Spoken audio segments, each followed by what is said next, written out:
Hello and welcome to Operation Commanding Force.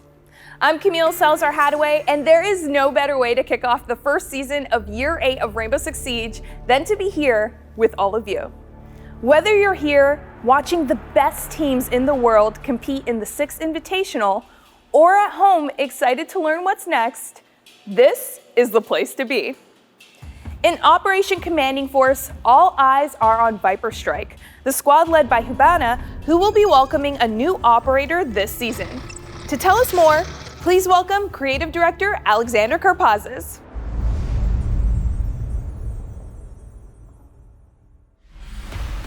Year 8, Season 1 Commanding Force starts off with us seeing Brava, our saboteur from Brazil. She'll be joining Viper Strike, led by Hubana, and is made up of the experts who have every tool at their disposal to get the job done.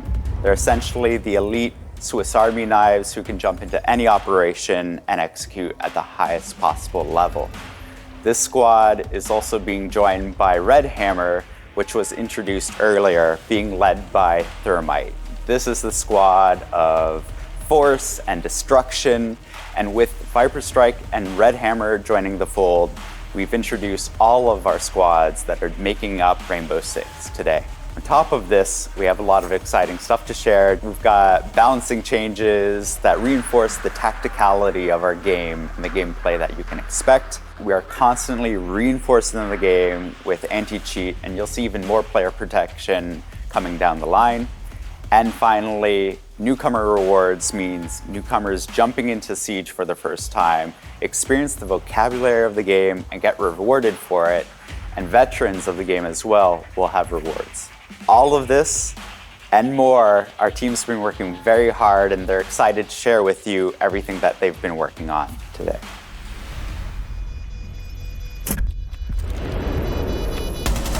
The Viper Strike faction is stepping onto the stage with Brava, a new Brazilian attacker who pilots the Kludge drone, a dastardly device capable of hacking defender electronics and either destroying them from a distance or changing their allegiance entirely. Imagine a defender triggering a Kapkan trap, or getting slowed by Malusi's Banshee device. Imagine an attacker causing chaos with an on-site Maestro turret in a post-plant situation. This is the world that Brava is bringing to you, and it's coming soon.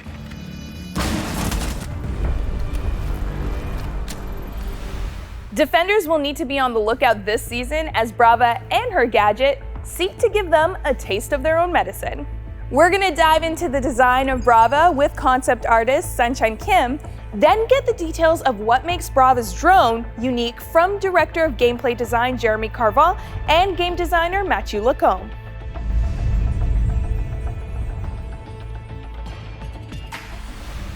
Brava is a natural-born leader and an expert in advanced technologies.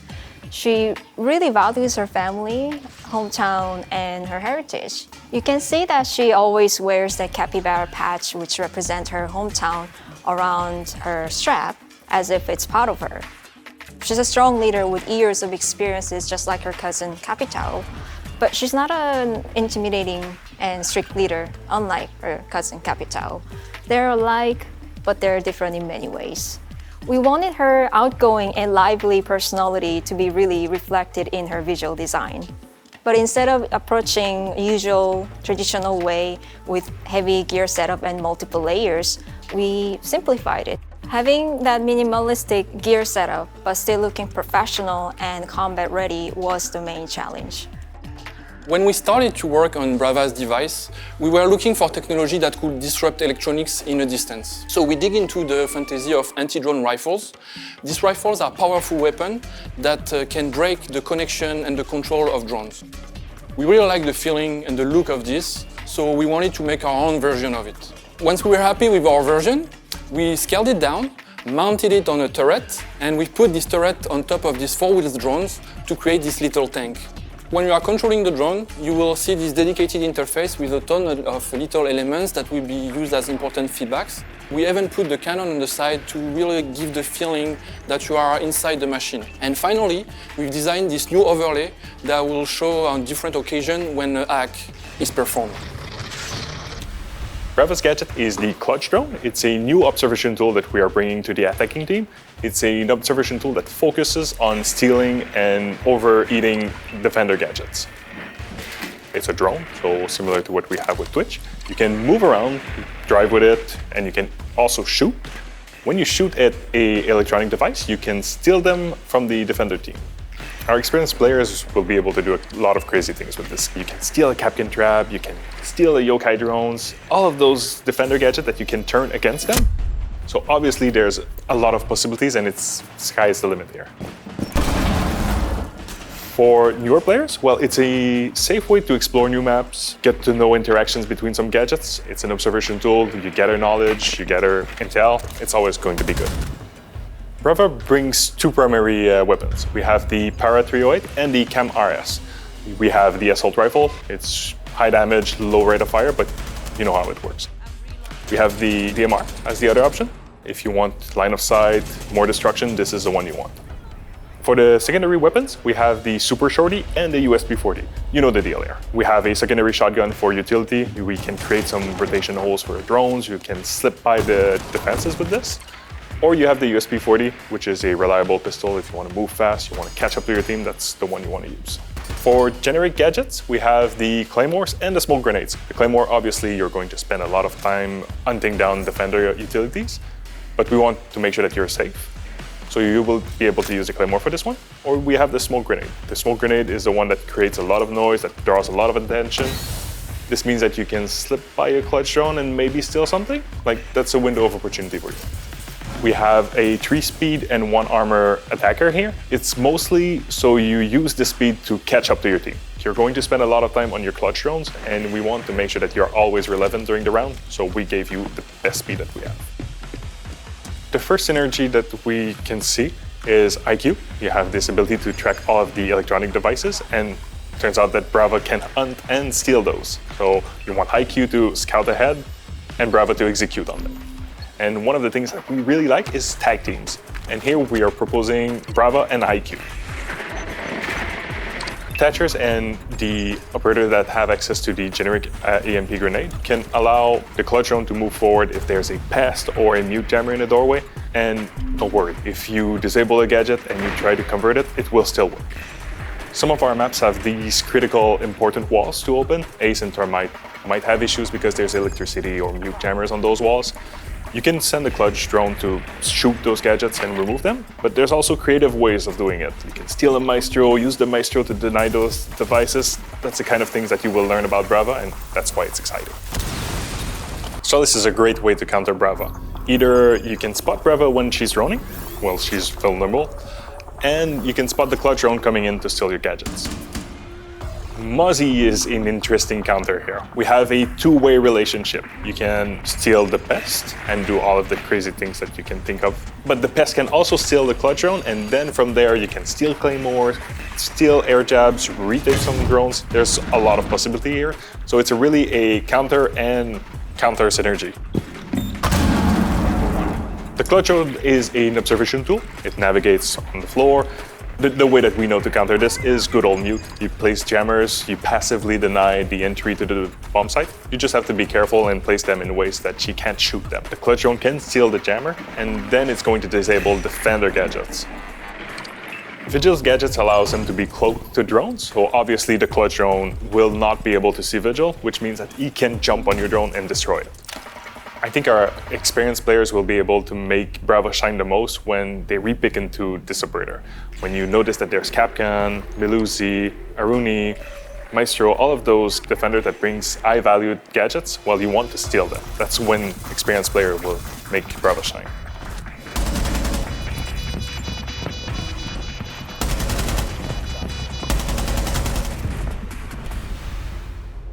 Our next updates are focused on the team's ongoing efforts to ensure that Rainbow Six Siege is fair and balanced for all players. The use of mouse and keyboard on console is a disruptive problem, and this season we're putting a new solution in place to tackle this issue. Gameplay programming team lead Jan Stelaka is here to share the details.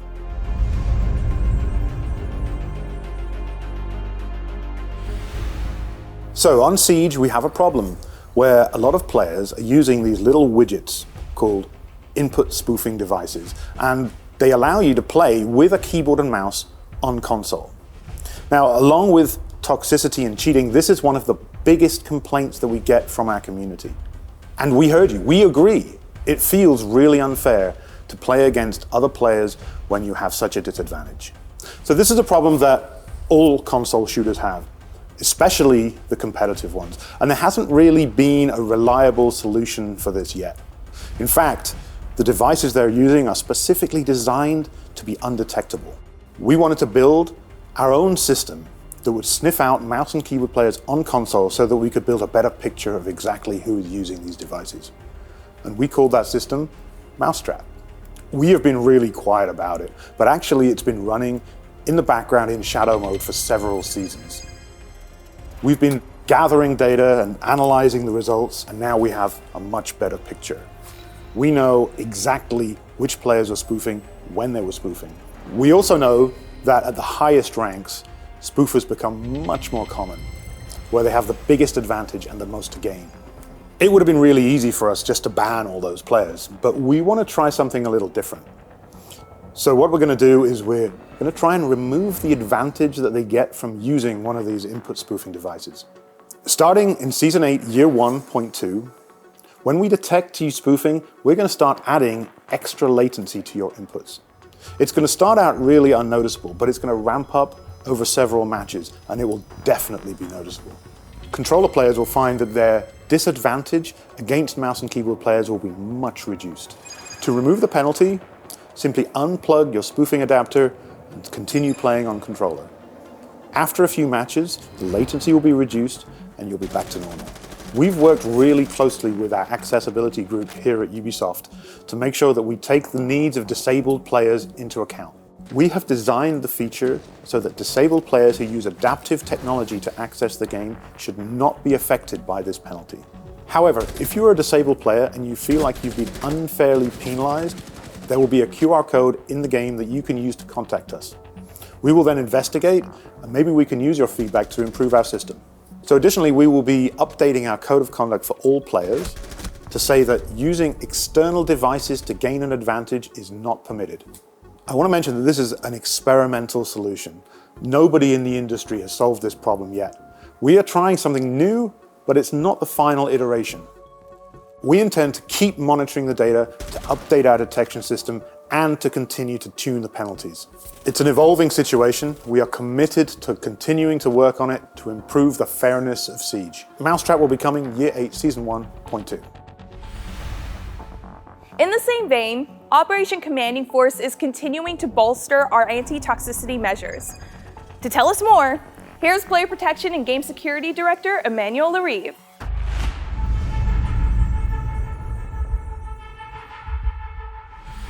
I'm very glad to announce that we will perform a new update toward the reputation penalty. This new update will be looking at everybody that is doing some disruption at the voice chat level. It is really important because we're seeing case of misconduct, hateful message. We want to reduce that. Players being detected by this new system will be muted by default to others. So the people that still want to hear them will be able to unmute them. The goal of this new initiative is to reduce the impact of the top offender on other players. We also want to reduce the case of misconduct and hateful message that you are facing. At the start, we will be only looking at the top offender, so a small population of players. They will be receiving a set of warnings, and when a penalty will be applied, it will last several matches. Later down the road, of course, we'll continue to monitor this system, but also to expand it to everybody. In Siege, every decision counts. Starting this season, reloading will be more tactical than ever.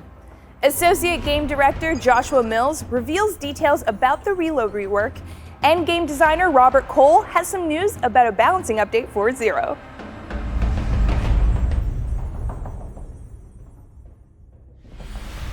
The issue with the current reload system in Siege is that it doesn't reflect the reality that most players are perceiving, which is if someone's reloading, They are non-lethal, and I have opportunity to push that fight. In the live build of Siege right now, if you initiate a reload action, you can cancel it at any time. What that means is the magazine has been removed from the weapon, and somebody starts pushing you, and you cancel that animation, and the magazine pops back in the weapon, and as long as it had ammunition, your weapon is again lethal.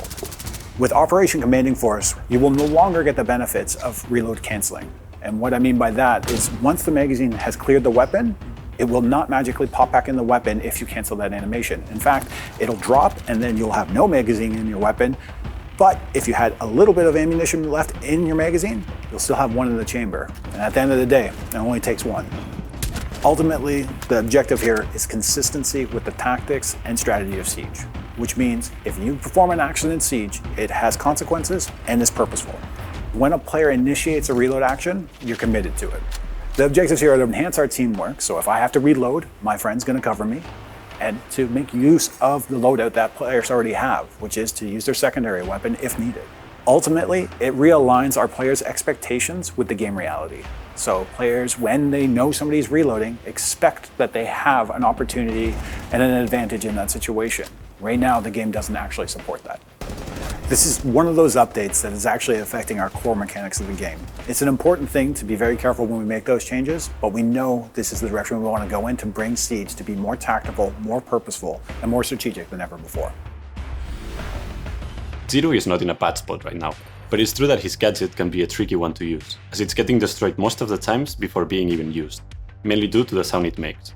We are changing the Argus camera so that it will no longer auto-deploy to the other side of the wall once being attached. Zero will now need to manually perform the perforation from inside the camera, and additionally, any teammates can swap either side of the camera but not perform the perforation. With these changes, we want the Argus camera to be a much more powerful intel tool, as well as being much more collaborative and improve the options and survivability of the gadget. We believe that these changes will make the gadget much more interesting and bring a new layer of strategy to Zero. In Year 7, we did a big update to our attachments and to our recoil system. The goal here was to enhance the player choice, give you more options to play the way you want to, and make the loadouts you want to use. Looking into the compensator and the muzzle brake is the same philosophy. We're just bringing those in line with some of the changes we started in Year 7. For the muzzle brake, we're going from 45% up to 50%. For the compensator, we're making an adjustment from 15% to 35%. One great feature that was introduced in Year 7 is the shooting range, and I highly recommend you go into there and test all this stuff out to find the perfect kit for yourself. As always, with any balancing change or any update we do, we will be listening and monitoring the community feedback and continuing to find ways to empower you, the player, to live out the fantasy of being that elite operator. You're gonna notice some cool changes around the play section of the menu when Operation Commanding Force is in full force. And senior UX designer Cecilia Pasquale is here to give you a sneak peek.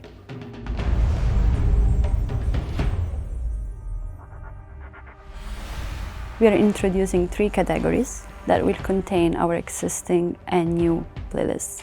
The categories are competitive, quick play, and training.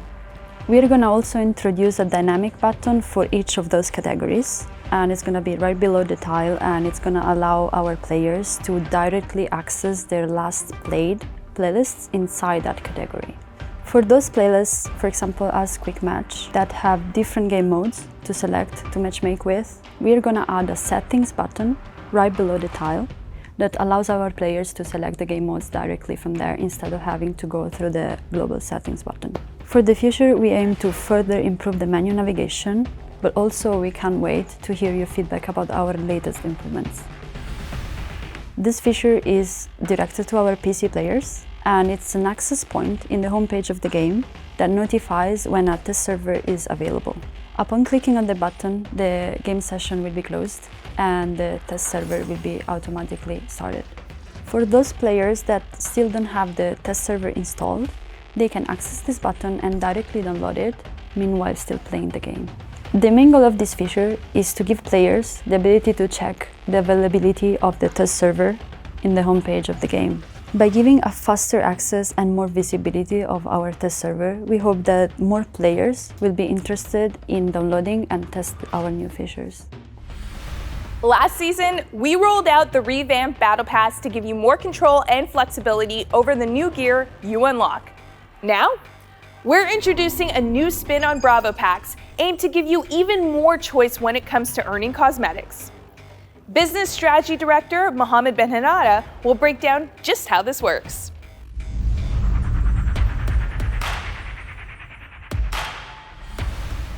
So last year we introduced the Bravo packs. This feature was actually really liked by our community. What we want to do this year is actually give you even more choice as to which reward you unlock from the Bravo packs. So for the players that finish the 100 tiers of the Battle Pass, we're giving you what we call the Bravo pack tickets. This will actually give you the opportunity to browse all of the rewards from the Bravo packs and choose the one that you want to unlock. We launched the new Battle Pass last season. We've had a lot of feedback from the community around the UI and the UX of the feature. So looking forward into the next seasons, we're going to be focusing on improving this experience on the UX and UI side. So stay tuned for this. The best moments in Siege are when a plan comes together. But for this to happen, everyone on the team needs to be on the same page, which could be tough to do when you're first starting out. Don't worry, we got you. Our new beginner challenges will make it easier than ever to understand the strategies of Siege, and will even earn you some nice rewards too. Associate Game Director Christopher Budgeon is here to explain it all.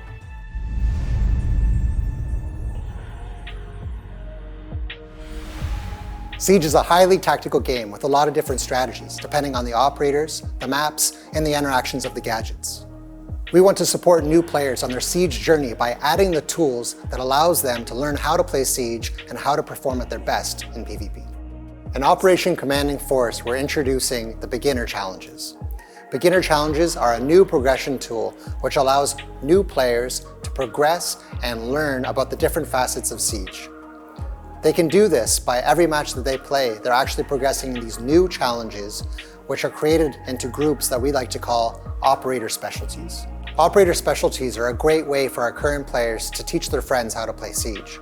For example, you could talk about Hibana as a breacher, and this is how we're going to group the beginner challenges.